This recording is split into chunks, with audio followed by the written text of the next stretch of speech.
हर हर महादेव दोस्तों, आज हम आपके लिए श्रावण माह के महात्म्य का चौथा अध्याय लेकर प्रस्तुत हैं, जिसके अंतर्गत धारण पारण, मासोपवास व्रत और रुद्रवर्ती व्रत वर्णन में सुगंधा का आख्यान किया गया है। ईश्वर बोले, हे सनत कुमार, अब मैं धारण पारण व्रत का वर्णन करूंगा। प्रतिपदा के दिन से आरंभ करके सर्वप्रथम पुण्य आवाचन कराना चाहिए। इसके बाद मेरी प्रसन्नता के लिए धारण पारण व्रत का संकल्प करना चाहिए। एक दिन धारण व्रत करें और दूसरे दिन पारण व्रत करें।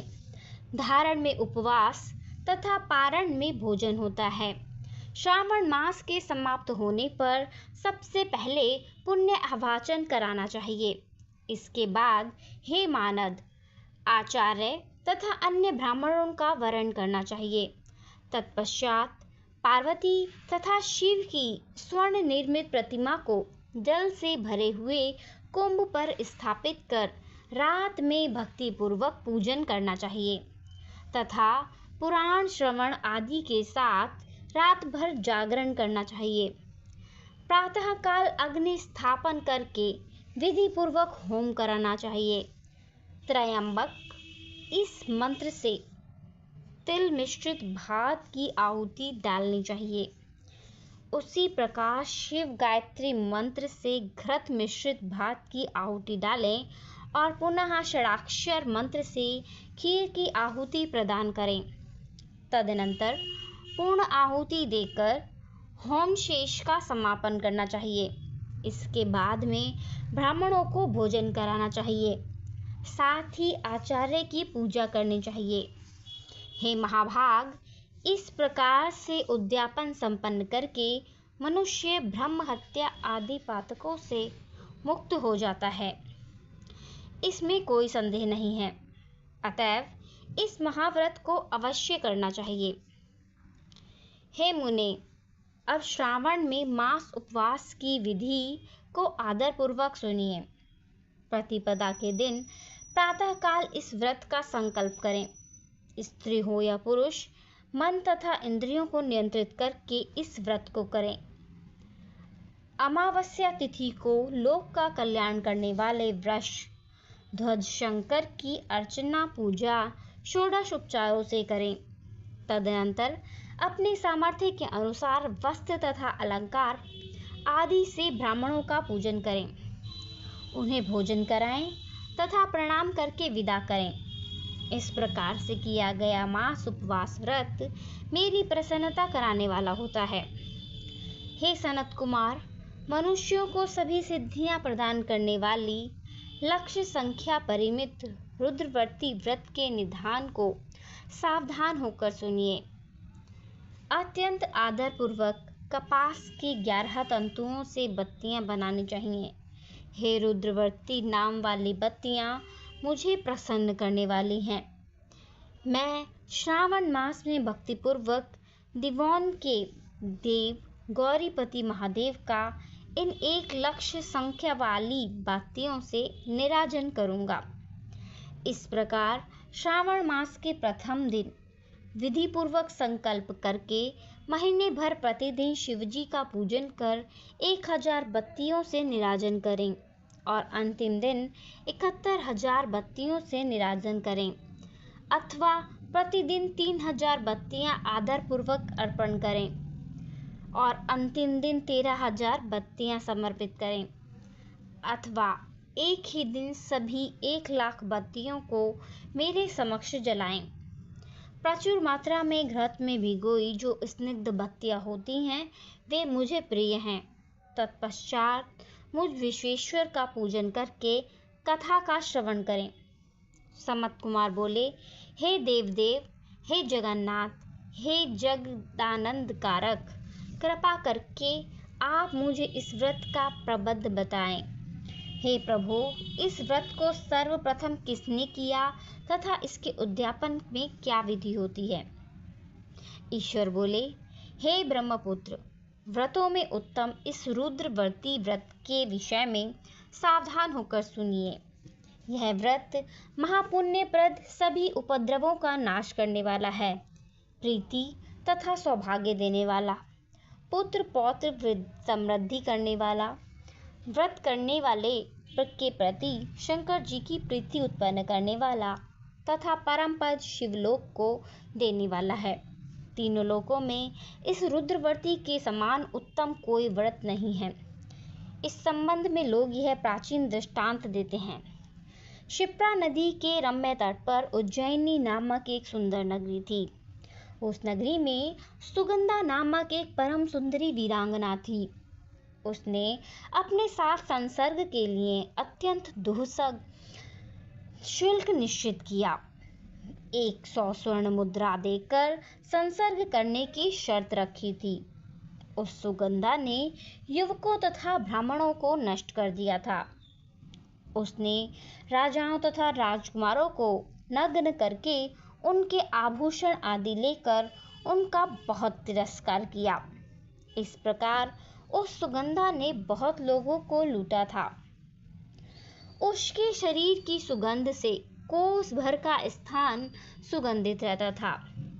वह पृथ्वी तल पर रूप लावण्य और कांति की मनोनिवास स्थली थी। वह 6 रागों और 36 रागनियों के गायन में तथा उनके अन्य बहुत से भेदों की भी गान क्रिया में अत्यंत कुशल थी।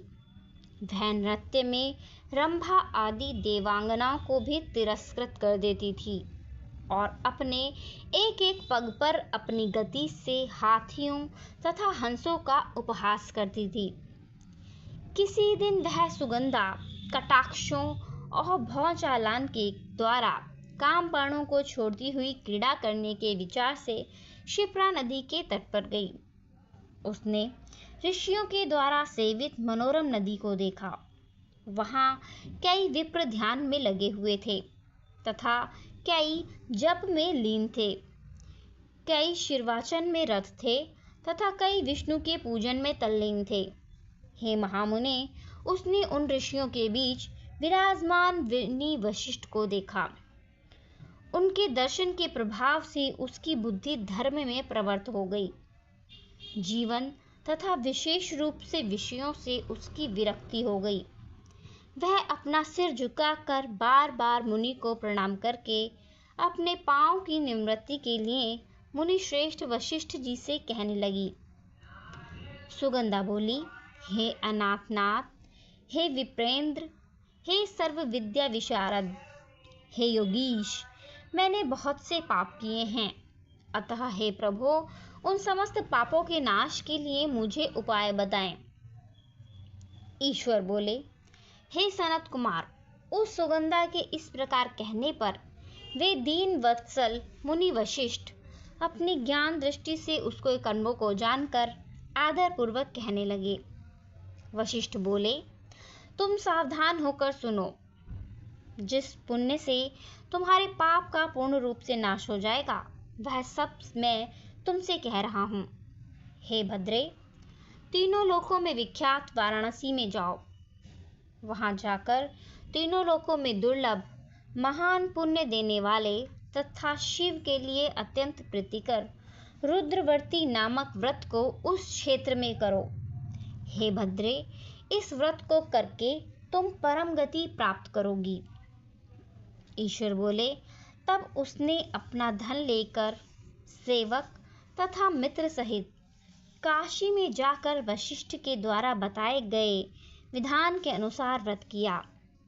इस प्रकार उस व्रत के प्रभाव से वह सशरीर उस शिवलिंग में विलीन हो गई। हे सनत कुमार, इस प्रकार जो स्त्री इस परम दुर्लभ व्रत को करती है, वह जिस जिस अभिष्ट पदार्थ की इच्छा करती है उसे निसंदेह प्राप्त करती है। हे सुव्रत, अब आप माणिक्य वर्तियों का महात्म्य सुनिए। हे विपेंद्र, उन माणिक्य वर्तियों के व्रत से स्त्री मेरे अर्ध आसन की अधिकारिणी हो जाती है और महाप्रलय पर्यंत वह मेरे लिए प्रिय रहती है। अब मैं इस व्रत की संपूर्णता के लिए उद्यापन का निधान बताऊंगा। चांदी की बनी हुई नंदीश्वर की मूर्ति पर आसीन सुवर्णमय भगवान शिव की पार्वती सहित प्रतिमा को कलश पर स्थापित करना चाहिए और विधि के साथ पूजन करके रात्रि में जागरण करना चाहिए। इसके बाद प्रातःकाल नदी में निर्मल जल में विधि पूर्वक स्नान करके 11 ब्राह्मणों सहित आचार्य का वर्ण करना चाहिए।